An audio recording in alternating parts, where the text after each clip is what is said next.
setiap bulan. Dan kali ini kita bertemu dalam kegiatan BDUKM dengan tema memahami dan mengelola bisnis waralaba. Pada acara hari ini, saya bacain dulu, adalah pertama, kita akan mendengarkan sambutan dari Kepala UKM Center, lalu kita akan melakukan mendengarkan cerita kisah dari narasumber kita, lalu kita akan ada tanya jawab. Setelah itu baru ada door prize, jadi jangan pulang dulu. Lalu setelah itu baru kita tutup dan kita bicarakan semuanya dengan senang dan santai. Oke, sekarang kita mulai acaranya dengan mendengarkan sambutan dari Kepala UKM Center, Ibu Hilda Fariza. Waktu dan tempat kami persilakan.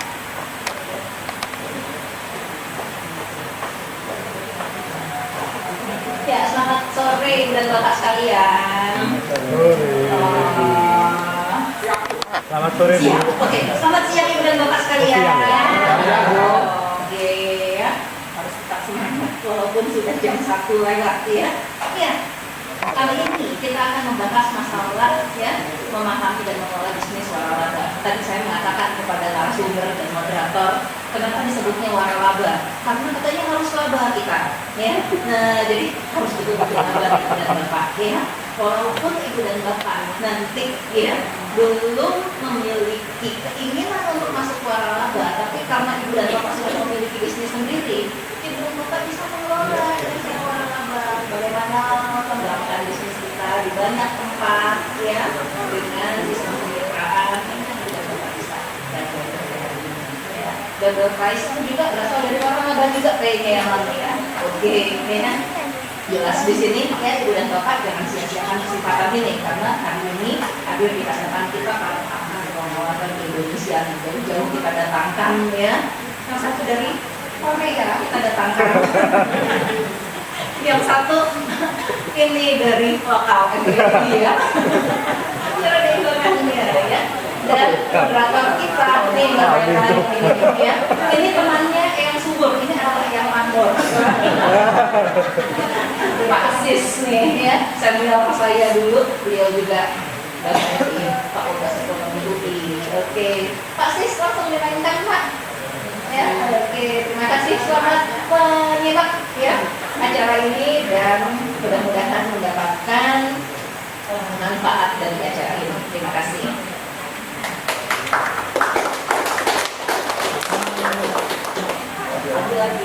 Oke, kita mulai acaranya. Acara inti dari seluruh acara BDUKM ini, acara BDUKM-nya akan dimoderatori oleh Bapak Asis seperti yang sudah diperkenalkan.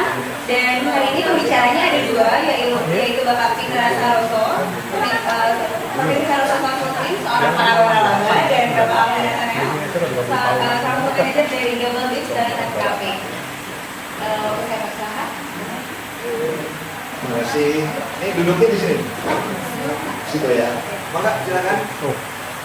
Kalau franchise itu tentang goreng, itu french fries ya, beda. Jadi itu dulu orang bilang, oh franchise saya tahu Pak, Bapak kalau tentang franchise berarti Bapak mesti goreng kentang. Nah, jadi dipikirnya dulu, oh franchise itu tentang goreng, enggak. Jadi sekarang ini kita yang akan bikin tentang bisnis franchise. Sebenarnya sudah ada banyak sekali, Anda mungkin nggak sadar. Ini yang di depan, ini bisnis franchise semua. Apotek 24 ada di dekat rumah Anda? Ada. Alfamart pasti ada loh. Iya, karena saya mengukur peradaban itu dari Alfamart. Suatu saat saya pernah ke Sulawesi, daerah pemekaran baru gitu, dan saya mengukur seberapa terpencilnya itu daerah dari ada nggak Indomaret atau Alfamart.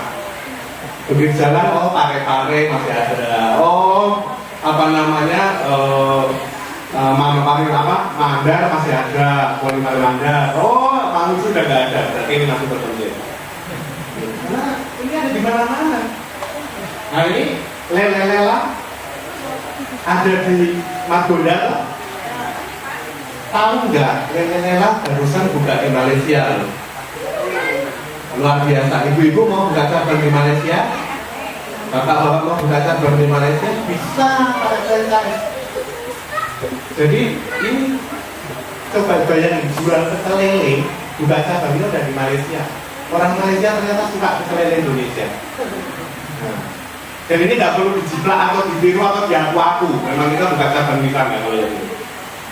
Oke, jadi ini semuanya adalah waralaba. Arti dari waralaba itu sesungguhnya adalah bagaimana kita memperbanyak cabang kita dengan menggunakan investasi orang lain. Jadi yang kita pinjamkan adalah brand, merek, dan sistem. Modelnya seperti ini. Jadi harus ada selalu dua pihak di dalam waralaba. Satu pihaknya adalah yang punya merek dan sistem. Nah, berarti ini orang yang sudah berusaha seperti Bapak Ibu semua. Nah, yang satu lagi adalah nanti orang yang punya modalnya. Nah, ini yang akan menjadi penerima waralabanya yang buletan hijau itu. Nah, di satu sisi Anda nanti meminjamkan merek dan sistem usaha selama masa kerjasama, umumnya sih 5 tahun. Terus habis itu mitranya bayar ke Anda apa? Anda dapat franchise fee dan royalty fee. Franchise fee itu pembayaran di muka, besarnya macam-macam dari mulai yang 10 juta sampai yang 1 miliar ya ada. Enak toh? Sudah cabang yang buka orang lain, kita dapat 1 miliar cash. Enak enggak? Enak. Tapi gampang apa enggaknya nanti kita lihat ya. Karena sesuatu yang enak itu biasanya gak gampang. Royalty fee. Nah, royalty fee itu adalah apa? Bagi hasil.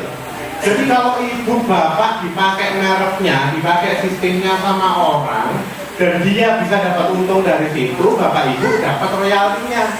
Misalnya kalau makanan itu sekitar 5%-an dari omset gitu. Dan itu berhak. Jadi memang dapat bagi hasil. Kalau mungkin ibu bapak mungkin ada yang sempat belajar tentang syariah itu kan bagi hasil loh. Nah, franchise ini juga bagi hasil. Jadi franchise itu sebenarnya syariah. Oke, ini waralaba atau franchise. Nanti kalau ada yang mau nanya karena berhubung waktu saya mungkin pendek kan, nanti pas tanya jawab aja ya, dicatat dulu. Ya, oh ya, bilang next ya, iya next. Nah, apa semua usaha bisa di franchise? Belum tentu. Ada kriterianya, ada 4 itu. Yang pertama, usahanya harus laku di pasaran. Kalau ibu jual barang yang beli aja belum ada, jangan di franchise bu. Itu namanya ada rugi sama-sama. Franchise itu bagi untung. Jadi franchise itu adalah kalau Anda sudah punya pengalaman usaha, Anda ajarin orang, orang itu bisa usaha juga, terus Anda dapat bayaran dari situ. Nah, itu franchise. Jadi Anda sudah untung, nanti dapat bayaran, Anda ngajarin orang, orangnya untung juga, pahalanya double. Jadi yang pertama, laku di pasaran dulu. Jadi nggak mungkin yang namanya franchise itu sudah di franchise tanpa pernah dijalankan sendiri dulu. Harus dijalankan sendiri dulu. Biar tahu, yang misalnya Bapak punya laundry, dijalankan sendiri dulu. Begitu tahu, oh banyak yang mau pakai laundry saya, katanya lebih bersih, katanya lebih cepat, bisa. Oh banyak yang yang mau beli nasi goreng saya, katanya lebih enak, maknyus katanya, nah, bisa. Jadi harus laku dulu. Yang kedua adalah tahan lama, sustainable. Maksudnya apa? Barangnya nggak musiman. Karena kita mau kerjasama 5 tahun. Misalnya laundry itu nggak musiman. Sampai kapanpun orang paling malas cuci, betul? Nah, saya selalu bilang kalau bisnis laundry itu menyelamatkan rumah tangga banyak sekali. Karena seringkali berantemnya gara-gara kecapean habis cuci. Ya, itu pengalaman di rumah, Bu. Sedikit curhat aja sebenarnya. Jadi kita harus cari yang tahan lama. Orang itu dari dulu sampai sekarang suka pecel lele, oh berarti bisa. Tapi kalau yang musiman, misalnya apa ya? Ada bisa kasih contoh usaha musiman yang ada setahun, 2 tahun terus hilang? Apa? Pisang goreng Pontianak. Nah, sekarang udah pada ke Pontianak semua loh. Nah, hilang semua gitu. Nah, itu musiman. Gitu. Nah, salah satunya seperti itu harus dilihat dulu. Memang orang suka apa enggak dengan barang itu atau cuma pengen nyoba. Kalau Anda bisnis makanan di Indonesia, jangan salah loh, orang Indonesia itu luar biasa senang mencoba. Jadi kalau Anda senang rame 3 bulan pertama itu jangan heran. Karena orang pasti nyoba. Kalau 3 bulan pertama sepi ya itu Anda harus takut memang. Ada yang salah berarti. Tapi kalau rame, jangan senang dulu. Umurnya masih harus dibuktikan panjang, jadi harus terus promosi dan yang lain-lain. Oke ya, yang kedua tahan lama. Yang ketiga menguntungkan. Tadi saya bilang kalau Anda masih rugi jangan bagi-bagi ke orang lain. Kalau Anda sudah terbukti untung boleh lah ngajakin orang lain untuk buka usaha. Terus duplikasi, nah gampang diduplikasi. Ada yang bisnisnya kerajinan di sini? Ada yang kerajinan? Bisnis kerajinan itu ada, tapi yang ada bisnis pemalasan. Lawan katanya ya. Duplikasi. Jadi kalau bisnis kerajinan itu kalau terlalu pakai seniman, kalau nyeni banget, jadi misalnya batik yang bisa cuma Anda, lainnya nggak bisa, susah. Penyanyi itu susah di franchise. Kalau isinya ya cuma 1 orang itu. Mana ada orang yang bisa niruin Ahmad Dhani? Dari mulai kontosnya, singgotnya, yang susah itu niruin sombongnya itu. Nah, susah kok, nah itu susah di fotokopi, nggak bisa. Tapi kalau sekolah Ahmad Dhani bisa. Makanya Ahmad Dhani punya sekolah musik. Nah, sekolahnya yang di franchise, bukan Ahmad Dhaninya. Itu yang harus diperhatikan. Jadi kalau sekarang ibu bapak masih pakai keahlian pribadi, pelan-pelan nanti dibuat, bisa nggak kita ngajarin orang-orang supaya juga bisa mengerjakan hal yang sama. Karena kalau nggak bisa, agak susah di franchise. Itu ya, yang kedua 4 duplikasi. Contohnya apa? Tuh, yang dari 1 sampai 15 itu contoh. Dan itu ada contohnya semua. Sudah ada semua di Indonesia. Jadi itu adalah jelas, itu sudah bisa di franchise. Jadi kalau usaha Anda, misalnya begitu melihat, oh saya cuci mobil, sudah ada, itu sudah langsung bisa. Hanya tinggal dilihat sistemnya sudah memadai. Nah nanti kita bisa lanjut pas tanya jawab kalau untuk tanya sistem. Nah ini usaha yang sulit di franchise. Pernah ke restoran Rindu Alam di Puncak?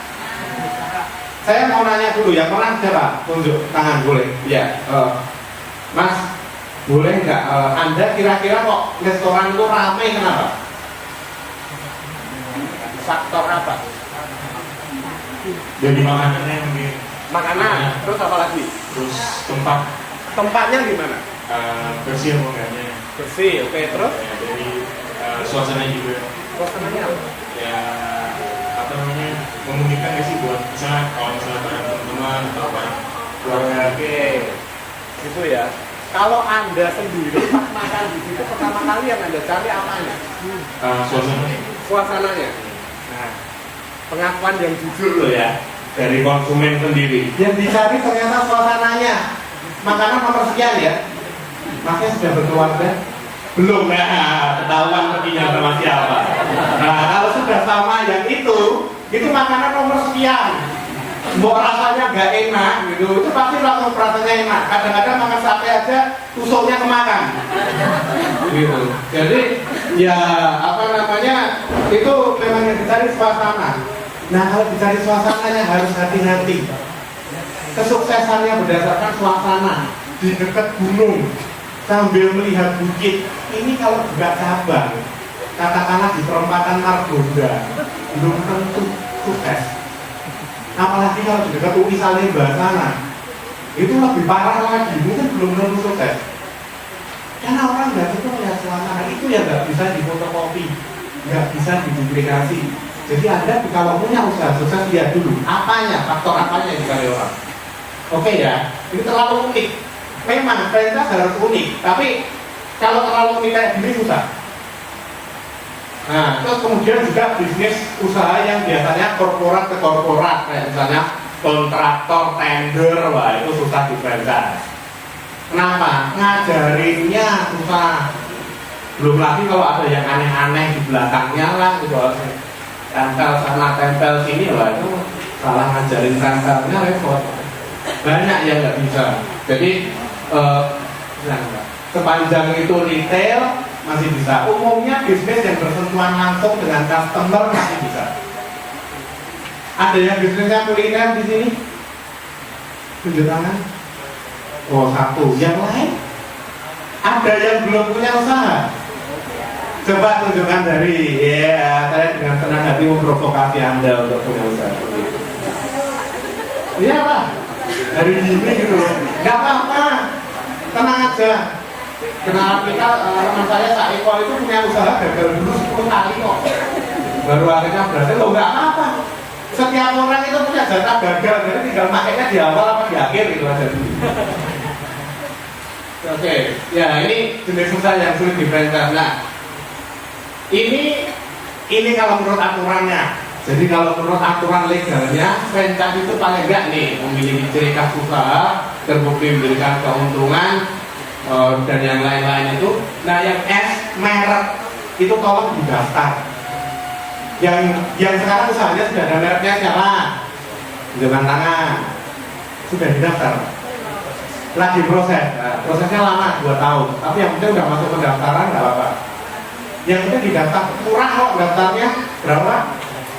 600, nah 600.000, murah. Dan jangan salah, daftar merek itu tidak harus nunggu ada PT atau TC dulu, orang boleh, betul ya Pak ya?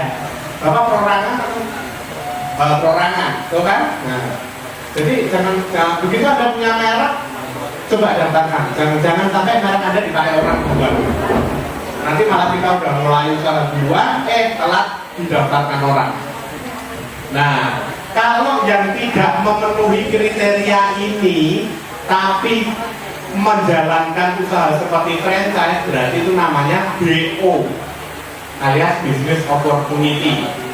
Karena di Indonesia kan penegakan hukumnya masih belum efektif, jadi kadang-kadang orang nggak minta izin dulu, nggak ngurus surat pendaftarannya dulu, langsung bikin dulu. Nah, itu namanya BO. Nah, ini contoh franchise di Indonesia itu ada 3 macam. Saya namakan yang pertama ini waralaba mandiri. Ini ada juga yang menyebutnya waralaba perubahan atau berubah choice ya ada. Ini bukan franchise tapi berubah choice ya ada. Gitu.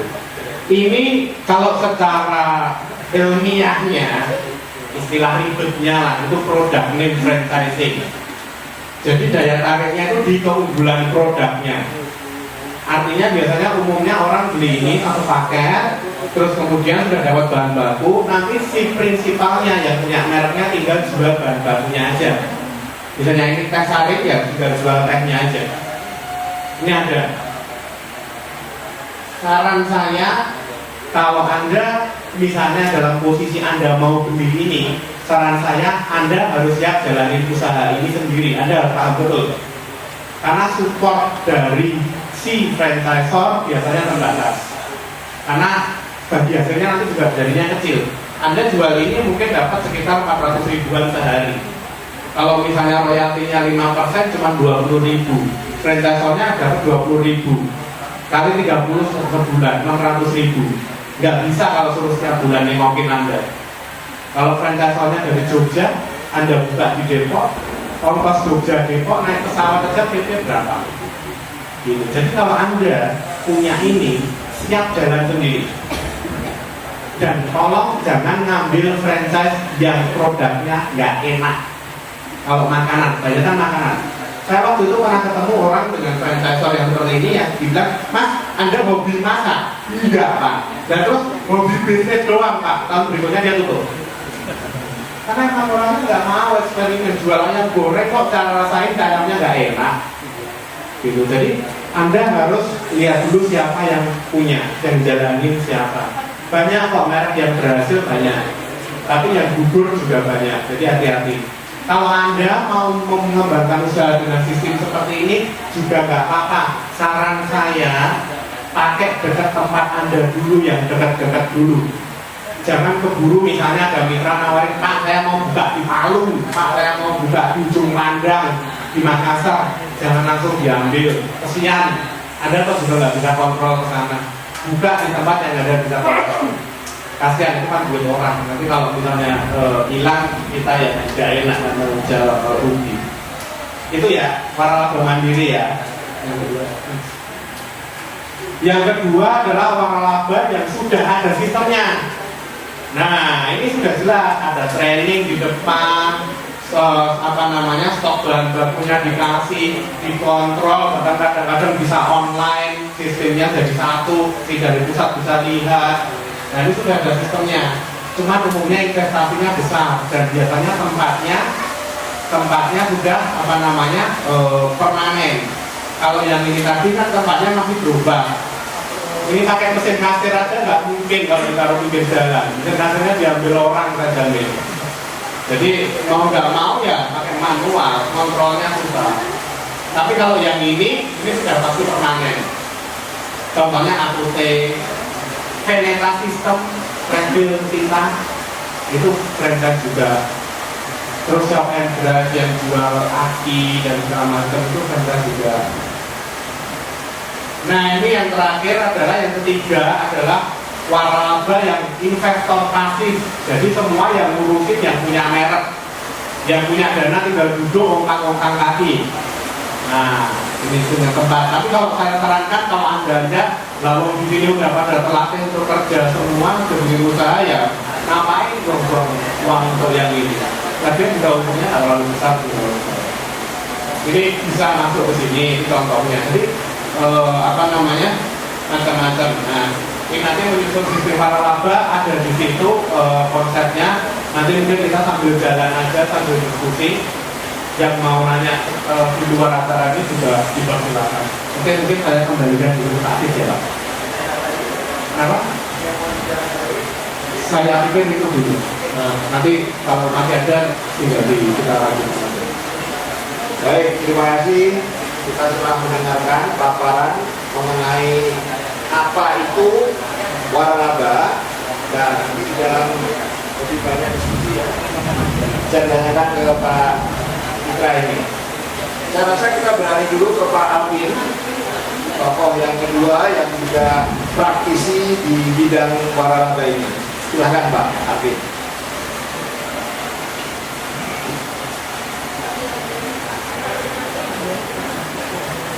Oke, baik. Selamat siang Bapak Ibu sekalian. Ya, saya kebetulan hari ini tidak membawa presentasi bahan, jadi saya lebih menceritakan lah apa yang mungkin tadi Pak Petra sudah sampaikan beberapa di awal mengenai konsep waralaba, dan memang itulah yang jadi yang kita jalankan dalam keseharian menjalankan bisnis franchise, begitu ya. Saya kebetulan hari ini mewakili bisnis founder yaitu Bapak Bambang Subagio. Beliau adalah bisnis founder untuk Double Lips.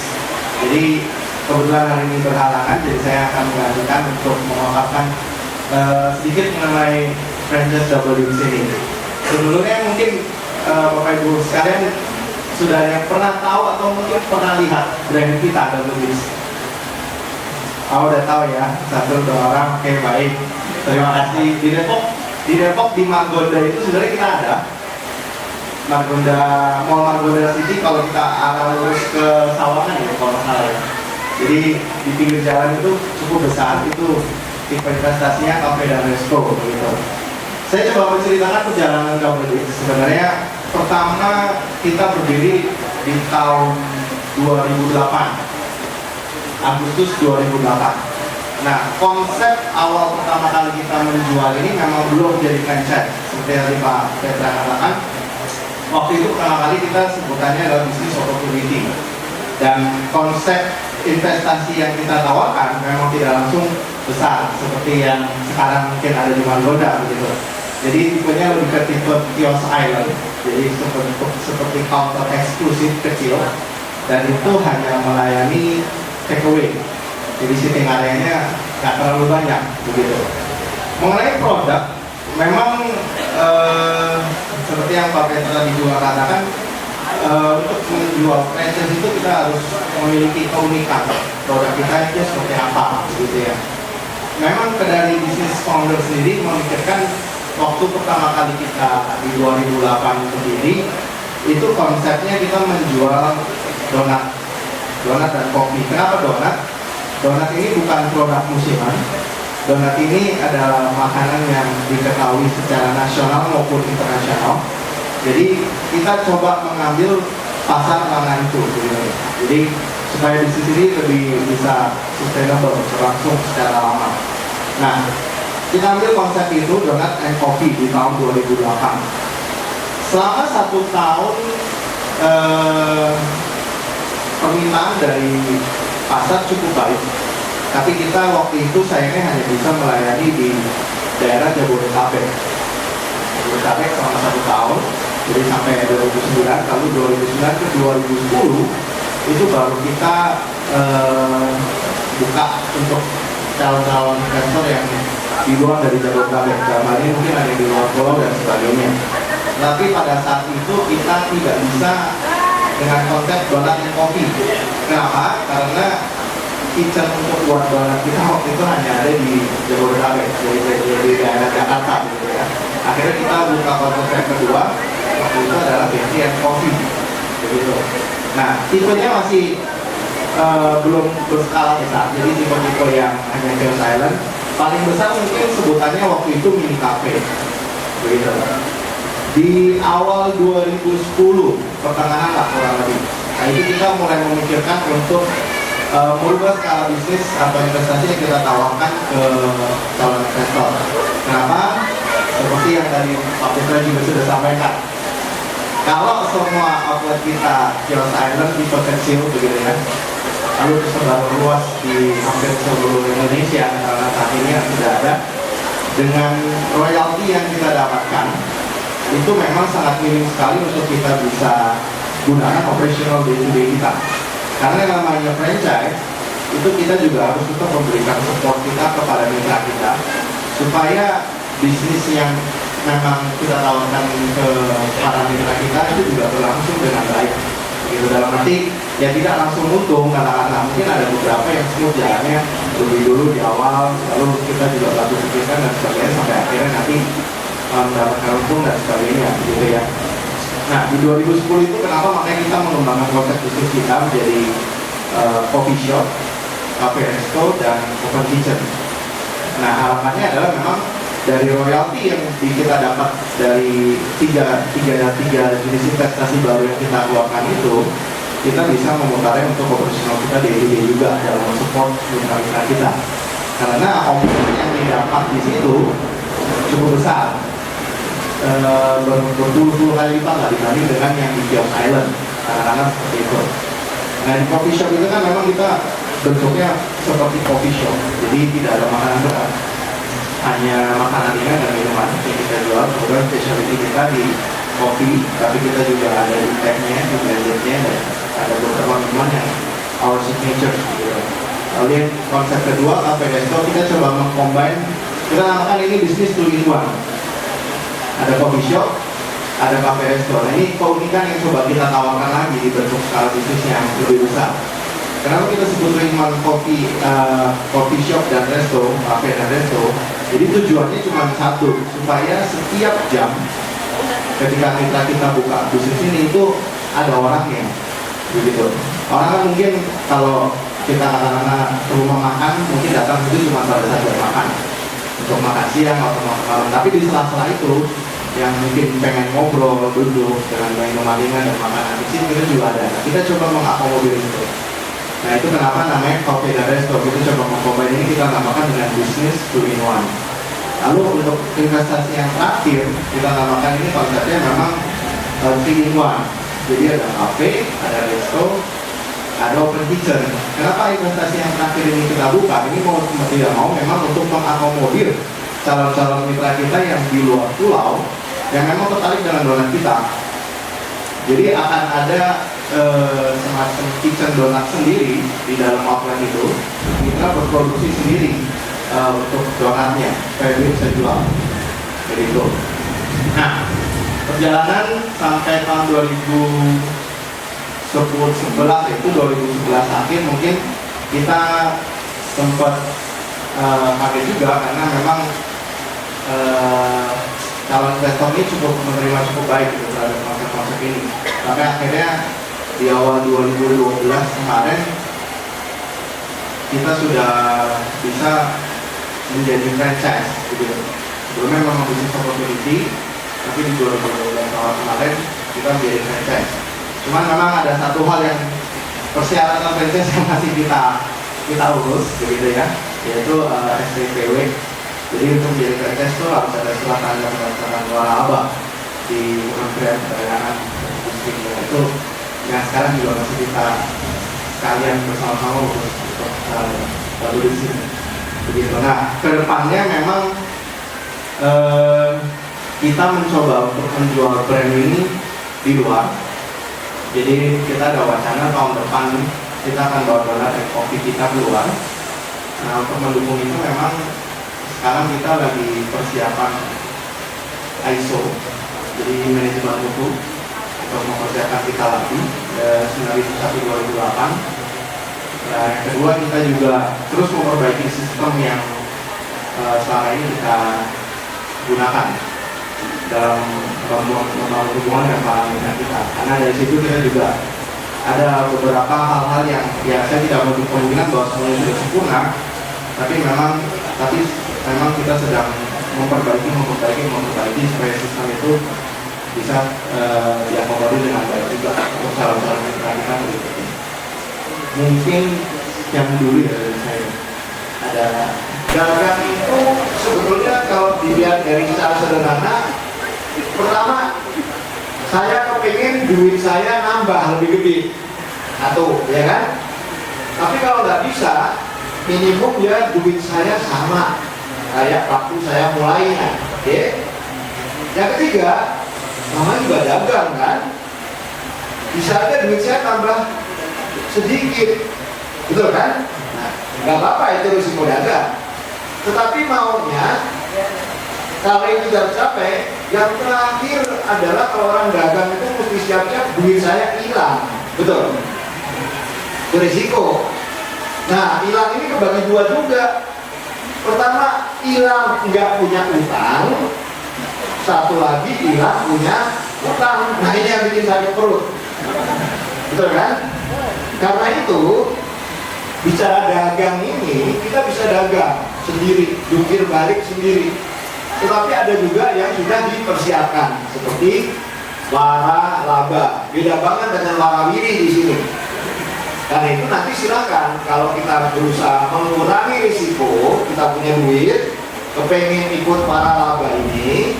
Nah, kita lihat di sini ada dua yang cukup mengerti. Kalau beliau ini nanti nggak bisa jawab, kita coba diskusi dan dia akan yakin nanti mencarikan jawabannya kan. Enaknya beliau berdua ini terbagi, yang satu adalah kalau kita lihat Pak Citra ini consulting, beliau ini urusan fakultas ekonomi juga ini, jadi dia kemana-mana fakultas ekonomi, jadi anak sekolahan juga ini beliau ini konsultan ya. Satu lagi Pak Alvin itu benar-benar tangannya kotor Pak ya, benar-benar di bisnis itu. Jadi ada satu praktisi, satu lagi praktisi menangkap juga orang yang cukup mengerti. Nah, silakan nanya nanti ya. Karena banyak dari kita itu dagangnya tuh sistem satu laci. Apa itu satu laci? Kayak bekas bos saya kalau pada waktu saya masih gentayangan di daerah Glodok pasar pagi ya. Laci ini dibuka, ada duit. Dari mana duitnya? Modalnya dia kan ditaruh di sana. Dia pakai, ngambil dari laci. Dapat dagangannya laku, masukin ke laci. Duitnya udah habis juga, dapat utangan, masukin ke laci lagi. Dipakai lagi, selama lacinya masih ada duitnya, dia tuh siul-siul, tri-lili gitu kan. Dia taunya duitnya utangan kan. Nah, akibatnya apa? Kalau kita bayar bunga, duit itu nggak ada, itu namanya sikun bocengli. Nah, jadi dengan demikian, kondisinya silahkan nanya, gimana tuh? Karena jangan sampai kita dagangnya itu cuma melihat si laci apakah isi duit apa enggak, ya kan? Karena itu nanti bagaimana tiap-tiapnya silahkan ditanyakan kepada beliau berdua ini. Baik, untuk itu saya pikir kalau ada ingin bertanda tanya, silakan. Apakah ada yang ingin ditanyakan? Kita bikin listnya dulu. Ada? Nah, mohon maaf, ini saya kasih halu-halunya dulu Pak ya. Mohon maaf, saya taruh di sini, ditulis dulu supaya lalu lintasnya jempolan. Mohon Pak, silakan. Pak siapa Pak? Di daftar aja dulu. Ya, nama saya Catur. Mohon maaf Pak, Catur ya. Catur, ya. C-A-T-U-R. Oke. Pak Catur. Oke. Ya, mau saya. Nah Pak, di daftar aja dulu. Nah, ya. Yang kedua siapa yang kedua? Oh, dari apa Pak? Dari depan ke belakang. Kedua. Mohon maaf ini. Pak siapa Pak? Nama saya Rizky. Riki. Pak Riki. Oke, Pak Riki. Oke, siapa lagi berikutnya? Mohon ke belakang. Ibu. Nama saya Mita. Ibu Mita. Oke, ini namanya sama dengan anak saya. Bapak. Oke, Ibu Mita ada lagi? Bapak.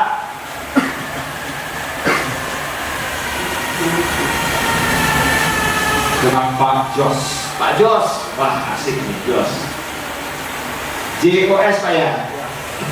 Pak Jos. Ada lagi? Ibu? Di sini Pak. Ya. Dewi, Pak. Bu Dewi, enggak. Nah, udah lima dulu ya. Nanti kan waktunya masih panjang.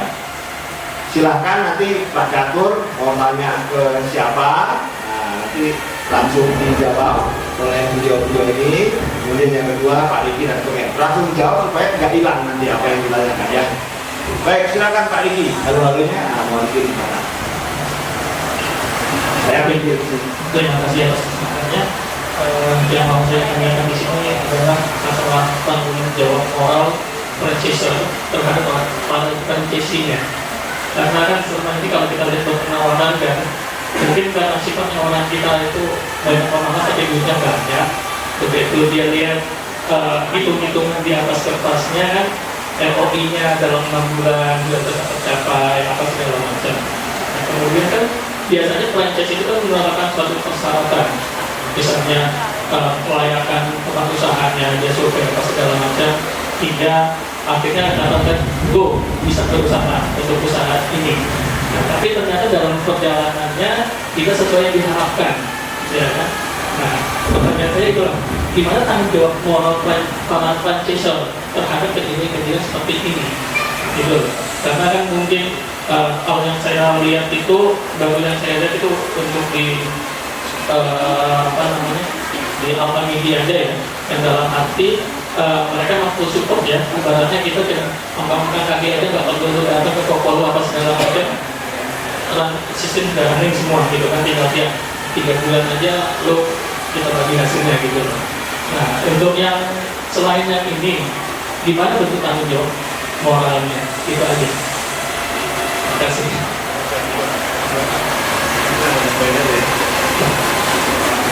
Ya, terima kasih. Boleh berdiri.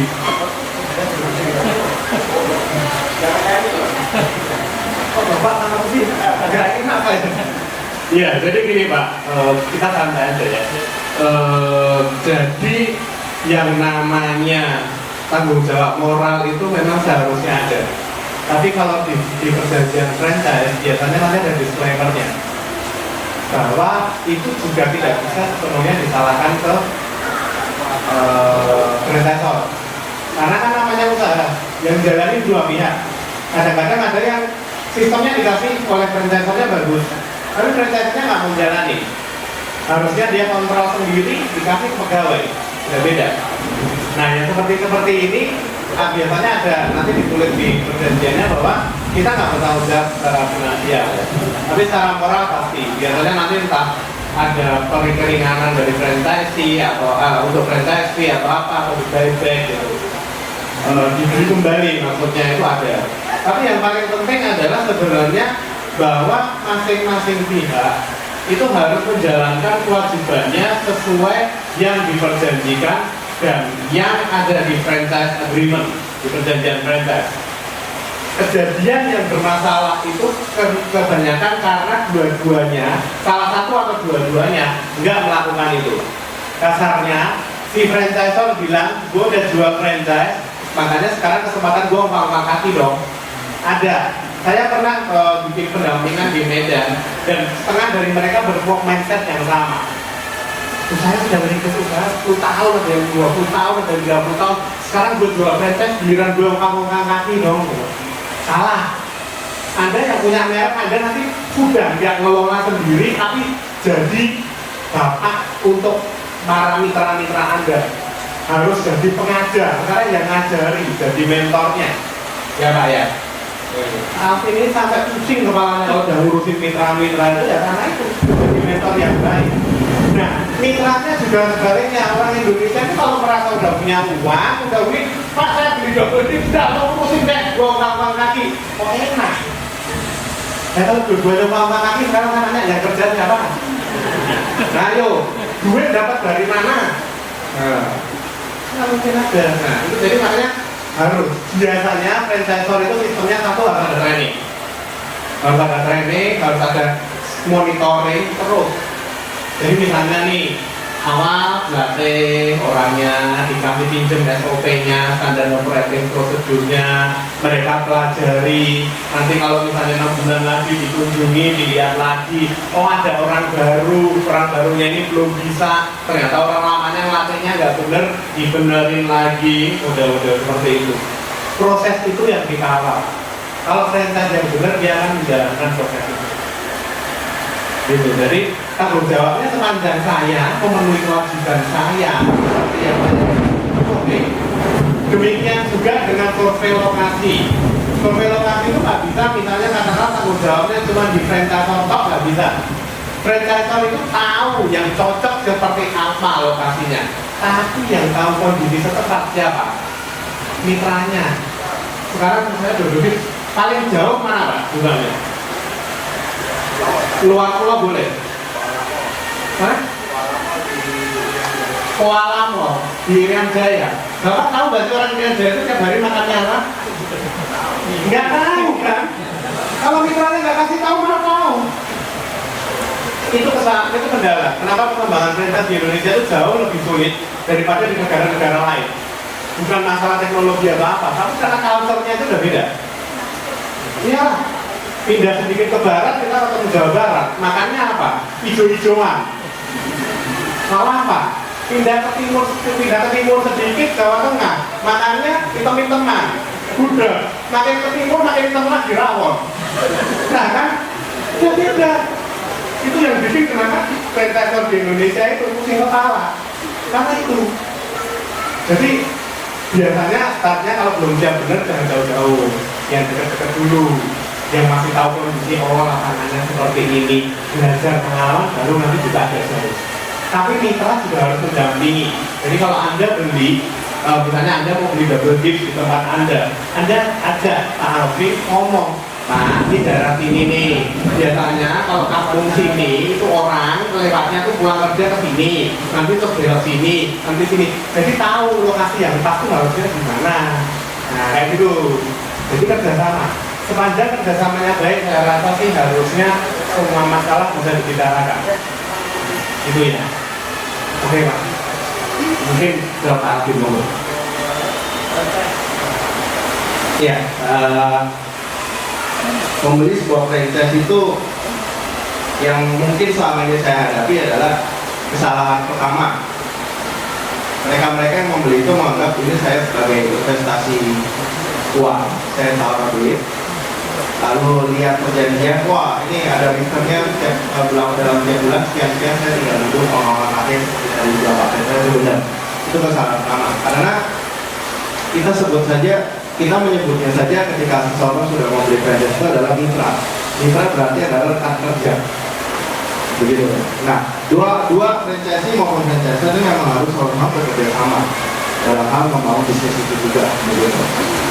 Lalu yang kedua, membeli sebuah franchise itu juga nggak, kalau menurut saya pribadi ketika saya mungkin ketemu dengan mitra juga yang akan saya tanyakan, Bapak Ibu punya passion franchise di bidang ini nggak? Atau cuma punya duit, oh lihat brand ini karena mau franchise. Karena misalnya saya melihat ada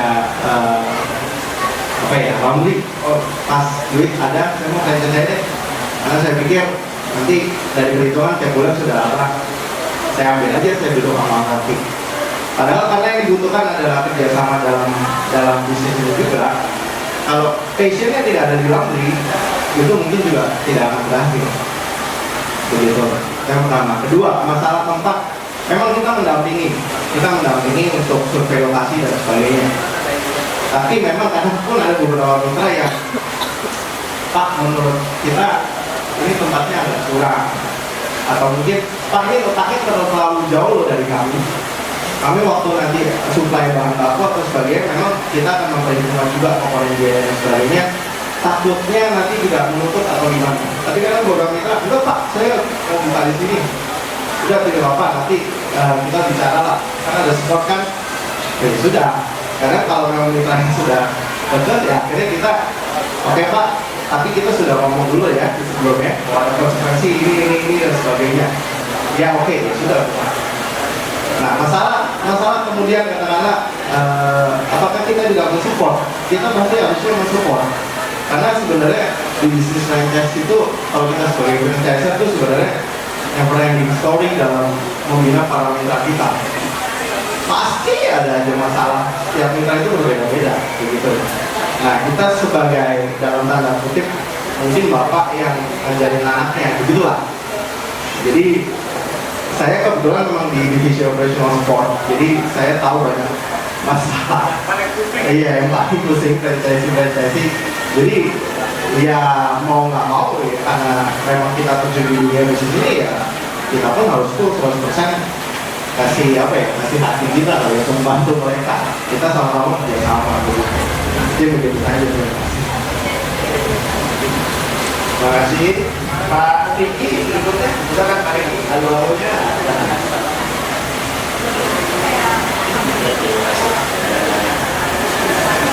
Yang saya mau tanyakan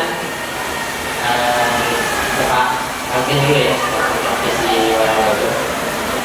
Dan PBS ini kan tadi katanya dimulai tahun 2008. Saya tahu mulai di waralabakan itu apa? Pertama kali mulai di mitra. Yang kedua, apa namanya? Ketika kan kita udah tahu sama-sama bahwa bisnis waralaba ini belum pasti sesuai SOG. Sekaliber yang gede pun ada yang tutup gitu. Itu udah umum sekali lah. Nah itu dari pengalaman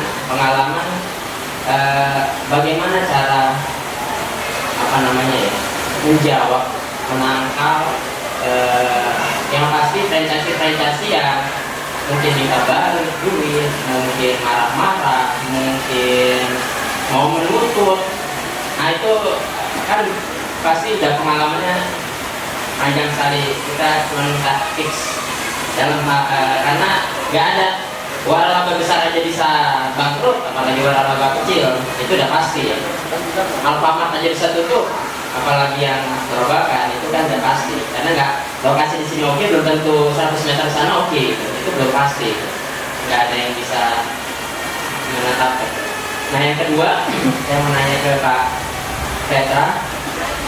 Tadi ada kendala di mana ketika kita hanya jual BO, jual bahan baku, atau mungkin kita memang dapat franchise fee tapi kecil, ya, sekian persen kecil, sehingga nggak menutup cost, nggak menutup biaya operasional. Tapi kita harus melakukan support ke dia. Kalau nggak support, hancur. Kalau di support, kita hancur karena nggak ada biaya. Di support kitanya bermasalah di operasional, tidak disupport, dianya hancur dan brand kita hancur akhirnya. Nah itu gimana cara ngakalinnya gitu, dengan tidak ada biaya operasional tapi harus support. Kira-kira demikian terima kasih.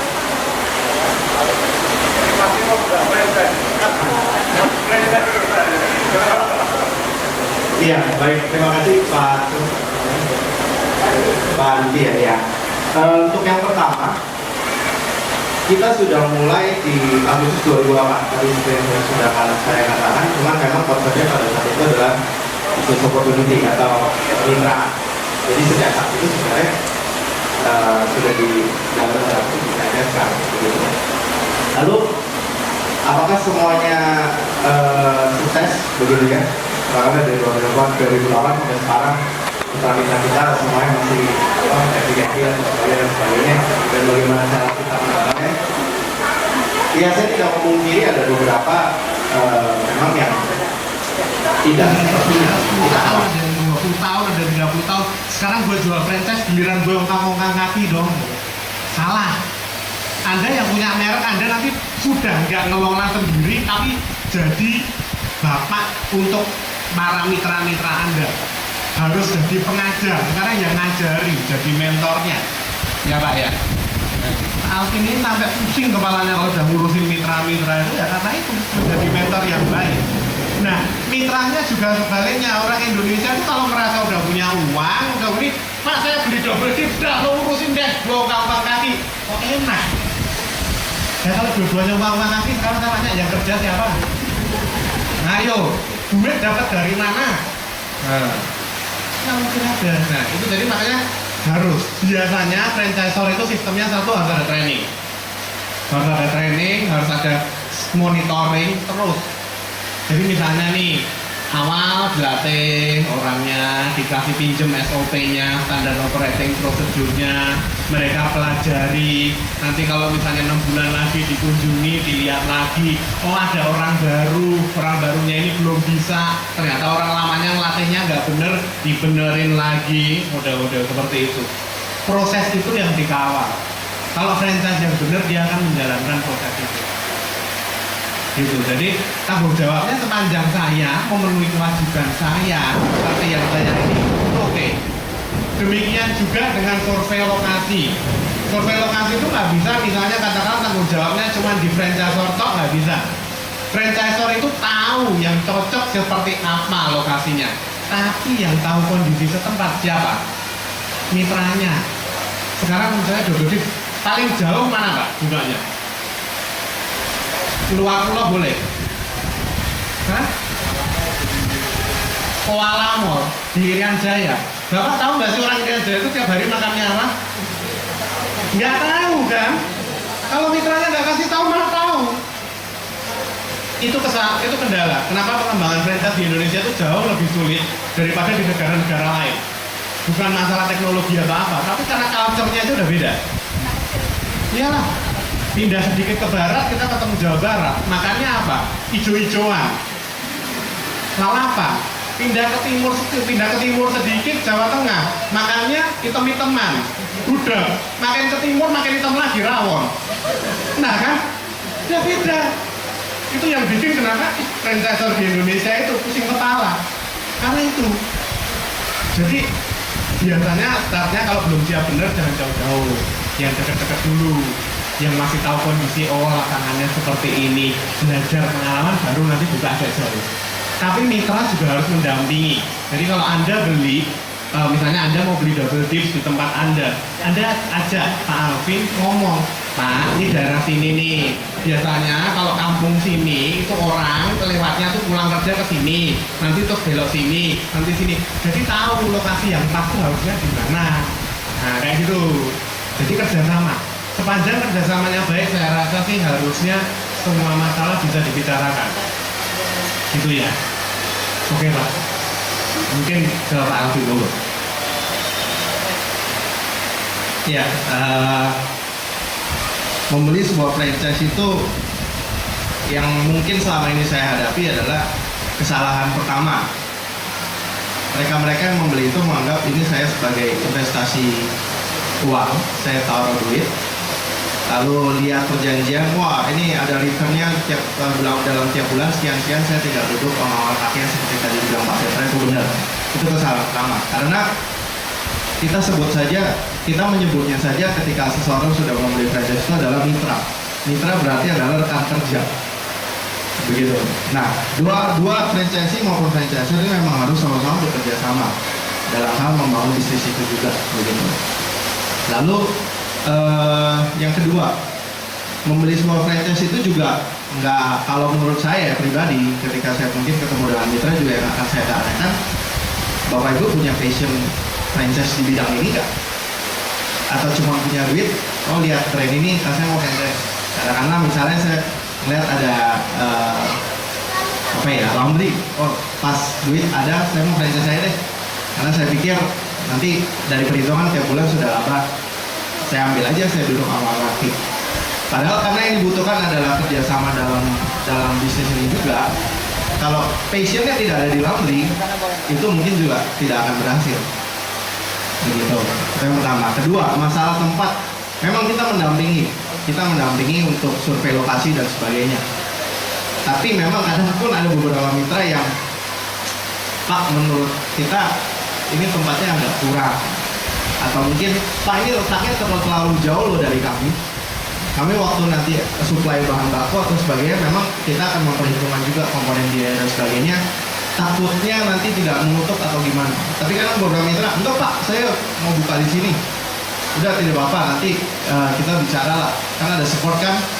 Oh ya sudah. Kadang kalau memang mitranya sudah kekeh, ya akhirnya kita, oke Pak, tapi kita sudah ngomong dulu ya sebelumnya, bahwa ada konsekuensi ini dan sebagainya. Ya oke, ya sudah buka. Nah, masalah kemudian katakanlah apakah kita tidak mensupport? Kita pasti harusnya mensupport. Karena sebenarnya di bisnis franchise itu, kalau kita sebagai franchiser itu sebenarnya never ending story dalam membina para mitra kita. Pasti ada aja masalah. Setiap mitra itu berbeda-beda, begitu. Nah, kita sebagai dalam tanda kutip mungkin bapak yang ngajarin anaknya, begitulah. Jadi saya kebetulan memang di divisi operational sport, jadi saya tahu banyak masalah. Iya, yang paling pusing franchise. Jadi ya mau nggak mau ya, karena memang kita terjun di dunia bisnis ini ya, kita pun harus full 100% kasih hati kita kali untuk membantu mereka. Kita sama-sama kerjasama begitu. Mungkin begitu saja. Terima kasih. Terima kasih. Pak Riki berikutnya, silakan Pak Riki. Halo-halonya. Ya, terima kasih. Yang saya mau tanyakan ke Pak Alvin dulu ya, praktisi waralaba. Double Deals ini kan tadi katanya dimulai tahun 2008. Saya mau tahu mulai di waralabakan itu kapan? Pertama kali mulai di mitrakan. Pertama, yang kedua,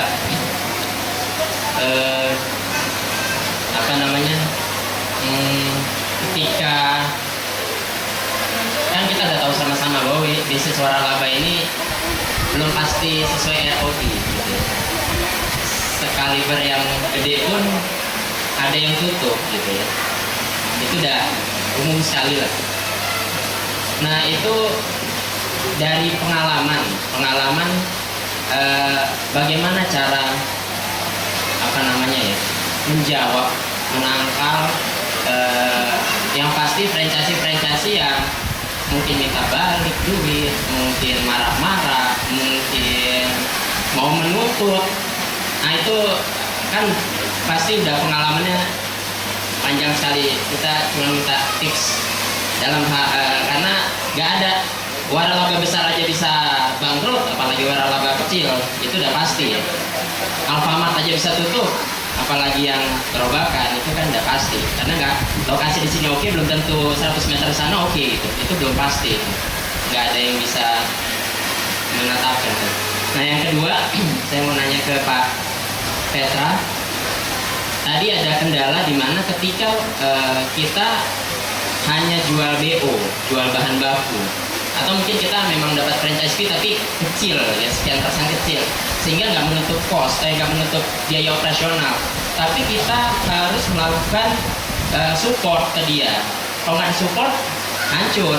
Kalau disupport, kita hancur karena nggak ada biaya. Disupport kitanya bermasalah di operasional, tidak disupport, dianya yang hancur dan brand kita hancur akhirnya. Nah, itu gimana cara ngakalinnya gitu dengan tidak ada biaya operasional tapi harus mensupport. Kira-kira demikian. Terima kasih.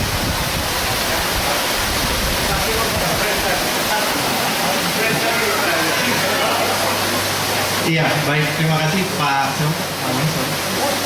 Pak Riki ya.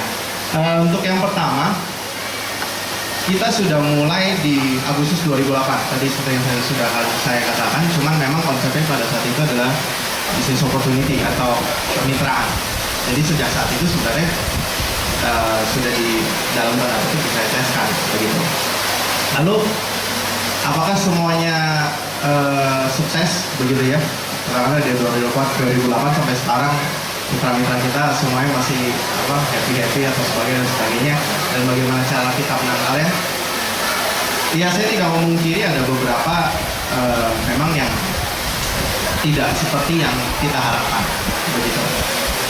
Nah, bagaimana kita menanganinya kadang begini. Kalau saya pribadi ya, saya ini di operational support tuh tugasnya melayani begitu. Jadi yang saya lakukan kalau mitra telepon saya atau SMS saya berkeluh kesah itu saya cuma pertama saya dengarkan dulu. Oh iya bu, iya bu, iya bu, oke iya pak, oke baik. Saya catat, oke gitu ya. Setelah itu saya coba jawab, tetap sesuai dengan yang apa yang sudah kita pernah janjikan begitu ya, standarnya dan sebagainya. Nah akhirnya memang berharapannya kita kadang mereka yang juga kadang memberikan opsi gitu. Pak, bagaimana nih? Saya kayaknya punya 4 opsi deh Pak. Oh apa? Satu, saya mau bisnis ini saya mau take over kantor orang. Oke. Yang kedua, Pak, gimana kalau kita join aja deh Pak? Saya ngerasa berat gitu kan. Tiap bulan saya masih minus 50-50 deh Pak. Bapak beli balik 50% saya. Oke. Ketiga dia kasih opsi lagi, Pak gimana kalau udah deh Bapak beli aja peralatannya balik. Itu bagi saya juga udah cukup gitu kan. Nah hal-hal seperti ini memang ya kadang ya kita harus, intinya adalah komunikasi sih kalau bagi saya. Sampai sekarang sih, sampai misalnya dia pun harus tutup, intinya adalah saya pun harus support dalam arti kalau memang dia harus move peralatan dan sebagainya gitu ya, tetap saya harus perhatikan itu. Karena dulu kan dia mulai dengan kita yang maksudnya baik-baik gitu ya.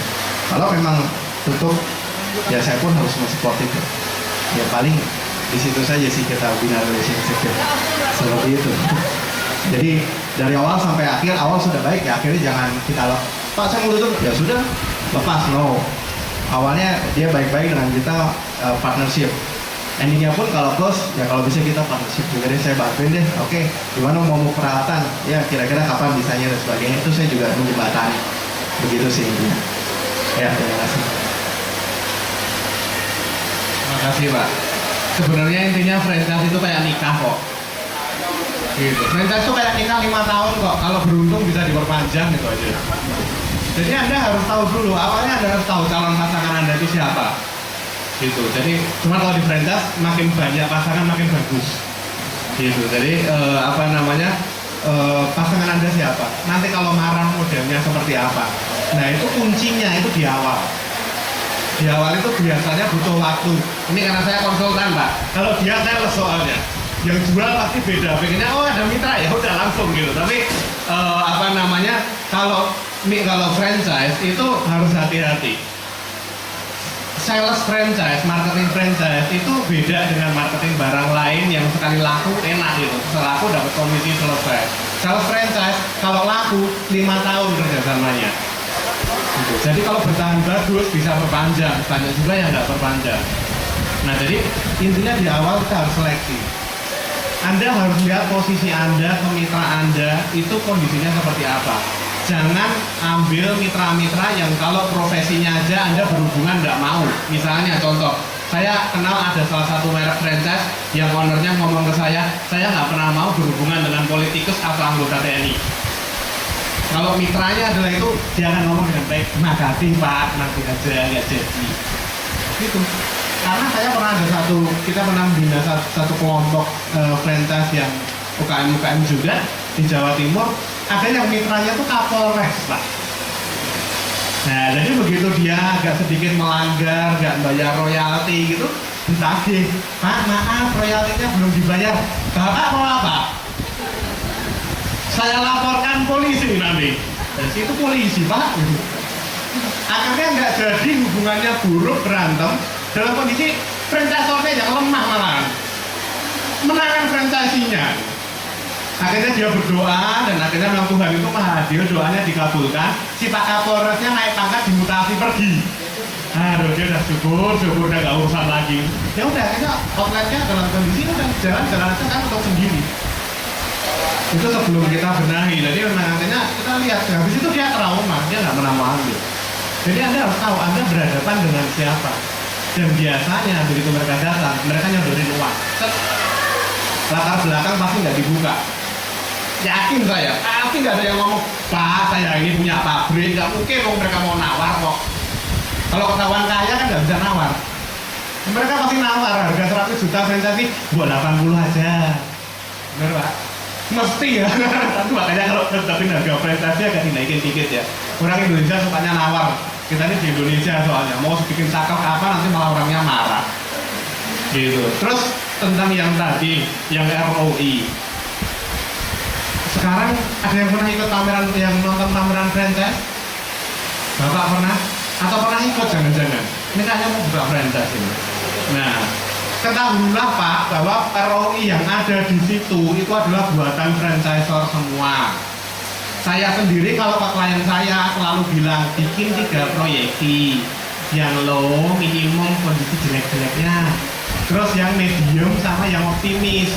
Nah yang dipasang di brosur itu paling nggak optimis, minimum medium ke atas. Niatnya mau jualan, kalau yang jelek nanti nggak ada yang mau beli. Tapi dalam kondisi misalnya Anda orangnya serius, sudah dalam kondisi ngobrol, Anda harus jelasin kondisi paling parah seperti apa. Jadi itu yang bisa dilakukan. Artinya mereka juga harus jangan dikasih janji-janji palsu ya. Jangan dibuai, wah luar biasa, ROI 3 bulan. Gila, saya juga mau ROI 3 bulan. Gitu. Jadi harus lihat dulu, makin besar investnya, atau biasanya ROI-nya makin lama. Umumnya itu normalnya itu kalau misalnya masa kerjasama 5 tahun ya ROI-nya 2,5 itu udah bagus lah. Gitu. Jadi kalau lebih dari itu ya nggak menguntungkan. Dan jangan lupa milih franchisor yang umurnya panjang ya. Anda harus lihat dulu dia udah usaha itu berapa lama dan kira-kira ini sudah tersengal-sengal belum. Kalau tersengal-sengal tinggal nunggu matinya. Kayak orang dikasih CPR itu loh. Kalau dicabut kabelnya tewas. Gitu. Nah, tadi menyangkut bagaimana menyiasatinya. Saya tahu Pak ada satu merek yang sampai sekarang bertahan itu untuk mempertahankan semata-mata mempertahankan brand. Tapi sebenarnya nggak bisa ngandalin royalti. Jadi caranya gimana? Gali lubang, tutup lubang, jual gerobak. Jadi dari royalti fee bagi hasil yang sekian persen tadi 5%, dia cuma bisa nutup 70% dari biaya operasional. Sisanya yang 30 dari mana? Diambil dari keuntungan jual gerobak baru. Jadi otomatis dia nggak akan pernah bisa berhenti jual gerobak. Terus. Franchise yang baik adalah ketika Anda bisa stop dulu 1 tahun, stop nggak jual gerobak tambahan, nggak jual outlet tambahan, nggak nambah mitra 1 tahun, dan Anda tetap hidup. Kalau bisa bertahan, jadi bisnis Anda secara fundamentalnya kuat. Gitu. Kalau kita terpancang, wah harus nambah. Kalau nggak nambah mitra saya nggak dapat, apalagi kalau nggak nambah mitra anak saya nggak sekolah, wah repot. Berarti itu sudah kecampur-campur antara bisnis dengan pribadi, itu berat. Gitu. Jadi kondisinya seperti tadi. Nah kalinya kayak gitu, cuman ya itu nggak sehat kalau menurut saya. Dia akhirnya berpikir, akhirnya sekarang dia ekspansi pakai brand lain tapi yang bentuknya lebih besar skalanya. Jadi bikin restoran. Karena brand restoran royaltinya dapat lebih besar. Sekarang coba kita hitung-hitungan sederhana. Anda punya cabang franchise 50 biji gerobak. Masing-masing setor ke Anda 1 juta per bulan. Berarti total berapa? 50 juta. Nah, 50 gerobak ya. Dengan Anda punya restoran yang masing-masing ada punya 10 restoran yang masing-masing nyetor ke Anda sebulan 5 juta satu restorannya. Berarti total berapa? Angkanya sama nggak pemasukan Anda? Sama. Tapi biaya untuk ngurusnya repotan mana? 50 gerobak atau 10 restoran? Hah? Repotan 50 gerobak kan? Jadi bayangannya seperti itu. Anda sama-sama gaji orang buat keliling, Anda gaji orang satu bisa 10, tapi kalau gaji orang satu nggak cukup 50. Gempor, nanti dia nggak pulang rumah, istrinya marah. Gitu. Jadi apa namanya itu kondisinya. Memang sekarang banyak yang mulainya dari gerobak dulu, mau nggak mau, modalnya juga belum ada, tapi biasanya nanti pengalaman setelah itu mulai jalan. Yang penting gerobak juga nggak apa-apa. Anda mau nawarin gerobak nggak apa-apa, tapi tolong mitranya itu diberi pemahaman yang cukup. Karena mitra kita itu karakternya satu, mau dia invest ratusan juta buka restoran atau beli gerobak 10 juta, mintanya sama. Nah, jadi kasarnya naik baja aja minta selamat gitu loh. Nah itu, tapi itu kejadiannya, mitra kita banyak yang gitu. Terima kasih. Sekarang kita meluncur ke Bu Mita. Silakan. Selamat sore. Pertanyaan pertama untuk Pak Fitra. Saya sekarang masih mahasiswa semester 4 Fakultas Ekonomi, dan di sini saya sebagai mitra semester 3 lalu saya membeli franchise tipenya waralaba mandiri. Nah, ini yang saya mau tanyakan adalah karena dari dulu mungkin nggak pernah minus, tapi profitnya itu cenderung datar. Dan bagaimana cara mengembangkan ini sistem franchise ini? Apakah saya harus inovasi dalam produknya atau apa? Karena memang produk saya ini keunggulannya di bidang rasa dan harga, seperti itu. Terus pertanyaan yang kedua untuk Pak Alvin. Nah, perpindahan dari buka kios sampai ke coffee shop sama restoran. Nah, itu inovasi apa aja Pak yang perpindahan itu Bapak itu melakukan perubahan ke bidang apa aja? Apakah dari produknya, terus gimana caranya untuk mengantisipasi? Kan dari kios ke restoran kan jauh kan Pak. Nah itu gimana caranya mengantisipasi kenaikan labanya mungkin atau cost sewanya seperti itu? Terima kasih. Terima kasih Mbak. Tadi Mbak siapa? Mbak Mita, iya. Saya itu, tapi lihat Mbak Mita gini saya berasa tua. Padahal saya lulus dari sini baru 11 tahun yang lalu. Udah lama juga sih. Ya, terus terang saya iri dengan Anda. Anda semester 4 itu udah beli franchise. Zaman saya dulu semester 8 baru diajarin bikin CV sama surat lamaran. Trainingnya dulu jarang kayak kewirausahaan itu, makanya sekarang enak banget udah ada buying center. Memang nekat loh, nggak apa-apa loh, bisnis itu nekat dulu kok. Tapi untung. Coba kalau semester 4 saya beli franchise kayak Anda, mungkin saya nggak jadi konsultan. Mungkin udah kayak bosnya Pak Alvin kali ya, udah punya double job. Oke, kalau saya bilang sih gini, kalau franchise itu kan ada koridornya.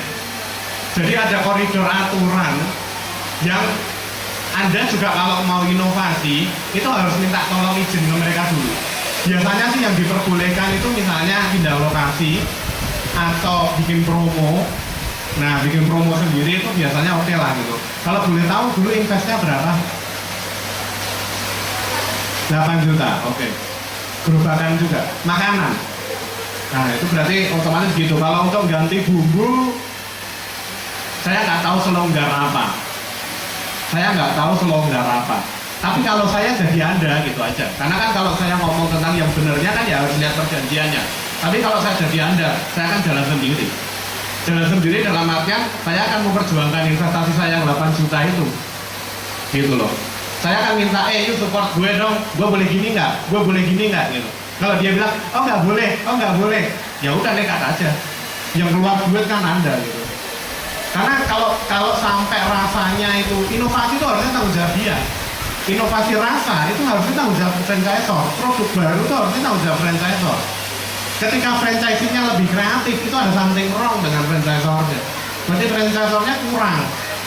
Nah, ketika franchisor Anda sudah kurang terus nggak mau kerja sama, ya sudah Anda bikin aja sendiri. Yang penting duitnya balik. Syukur-syukur untung. Bentar lagi pasti jadi franchisor malah. Tinggal nunggu lulus aja semester 8, kompre, habis itu buka jadi franchisor dah, gitu aja. Nanti kalau buku konsultan ada nomor kontak saya. Jangan. Ada yang pertanyaan lagi nggak ke saya? Cukup ya? Ya, sebenarnya yang waktu itu mengkonsep perubahan dari Feel Silent ke tipe yang lebih besar, karena coffee shop, cafe, resto, dan open kitchen memang business founder, Bapak ngomong sebagai. Jadi saya coba menjelaskan, kalau tadi mungkin nanya kira-kira apa produk unggulan yang ditawarkan dengan tipe yang lama dengan tipe yang baru. Mungkin seperti yang tadi saya katakan di awal bahwa memang untuk tipe Feel Silent pada saat itu kita launch, itu kan memang lebih menawarkan konsepnya untuk take away, orang bawa pulang gitu. Nah, begitu beralih ke tipe investasi yang baru untuk coffee shop, cafe, resto, dan open kitchen. Nah, yang di coffee shop ini sendiri kita mencoba untuk membuat suatu suasana yang enak, suasana yang orang bilang mungkin ngomong cozy begitu ya, nyaman untuk ngobrol, duduk dan sebagainya. Lalu kita bikin bentuk model coffee shop begitu. Jadi ada kopi, makanan ringan, tapi sitting area juga agak diperluas begitu. Itu yang pertama. Kedua, kalau untuk yang cafe resto itu memang keunggulannya ya yang tadi saya bilang, kita mengcombine atau kita namakan bisnisnya memang bisnis 2-in-1. Jadi coffee shop plus resto kita gabungkan di satu tempat dengan mungkin biaya operasional yang peningkatannya 10-20% ya. Jadi biar dari segi biaya nggak terlalu, peningkatan yang nggak terlalu besar, tapi dari segi omset kita dapatkan lebih maksimal. Cafe shop dan resto begitu ya. Jadi ada makanan ringan, makanan berat. Tujuannya adalah selama kita buka outlet kita, mau pada saat makan siang, makan malam ada orang, maupun di sela-sela jam makan siang, makan malam pun orang bisa duduk santai ngobrol, menikmati makanan ringan di rumah kita. Gitu. Lalu yang tipe ketiga memang agak sedikit besar, ini yang tadi kita bilang kita peruntukan untuk mitra-mitra kita yang banyak kan di pulau-pulau gitu ya. Jadi ada cafe, resto, dan open kitchen donat begitu. Nah, gimana untuk mungkin menganalisa begitu ya dari segi biaya tadi yang mau salah ya. Karena ini kan terlalu besar sekali perubahannya skalanya. Pertama sih pasti kita buat semacam pilot project. Kita buka sendiri dulu nih sebelum kita jualan ke orang. Kira-kira dari segi biayanya bagaimana ya? Pendapatannya atas produk yang kita jual bisa diterima dengan baik nggak ya oleh pasar? Nah, setelah semuanya itu memang kita pelajari, oke, baru kita berani lepas itu ke calon investor kita. Begitu sih kurang lebih. Ya itu mungkin untuk pilotnya sendiri bisa makan waktu beberapa bulan gitu, untuk standarisasi produk dan sebagainya. Dan memang di resto ini ada menu tambahannya memang makanan berat. Nah itu yang kita research juga. Mungkin itu aja. Terima kasih. Makasih. Kita jurusan apa? Akuntansi. Nah sama. Kapitra akuntansi. Lulus 11 tahun yang lalu. Tampangnya udah hebat perkasa begini kan ya. Beda sama yang lulusnya 39 tahun yang lalu kayak saya. Jadi makin generasi sekarang itu makin hebat. Semester 3 udah bisa beli gerobak 8 juta. Oke, kita lagi 10 tahun lagi seumur beliau 8 miliar gitu ya. Insya Allah. Ya. Baik, itu tadi Bu Mita. Berikutnya pertanyaan berikutnya adalah dari Pak Yos. Silakan Pak. Ya, selamat sore menjelang malam, tapi belum. Saya